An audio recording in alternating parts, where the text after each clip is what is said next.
ഈ സിനിമയുടെ കഥാരൂപീകരണം വിനോദിൻ്റെ പേഴ്സണലായ കുറേ അനുഭവങ്ങളിൽ നിന്നാണെങ്കിലും അതിനുശേഷം നമ്മൾ കേരളത്തിൽ ഉടനീളം ഒരു പഠനം നടത്തുമ്പോൾ, ഒരു റിസർച്ച് നടത്തുമ്പോൾ ഇതേപോലെ ഈ 80കളിൽ 90കളിൽ ഈ ഡാൻസിന് പിന്നാലെ, ബ്രേക്ക് ഡാൻസിനും ഇതിന് പിന്നാലെ നടന്ന ഒരു പിടി ആളുകളെ നമുക്ക് കാണാൻ സാധിച്ചു. നൂറുകണക്കിന് ലോക്കൽ ജാക്സന്മാരുടെ ജീവിതങ്ങളെ നമുക്ക് മനസ്സിലാക്കാൻ വേണ്ടി സാധിച്ചു.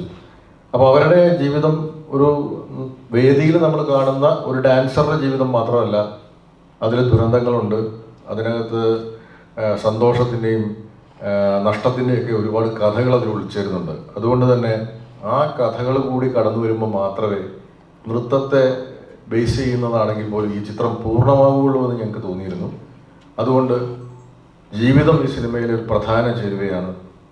അത് ജീവിതമാകുമ്പോൾ തന്നെ അതിന് കൃത്യമായ ഒരു വീക്ഷണഗതിയുണ്ട്, അതായത് അതിൻ്റെതായ പൊളിറ്റിക്സും ഉണ്ട് ഈ സിനിമയിൽ.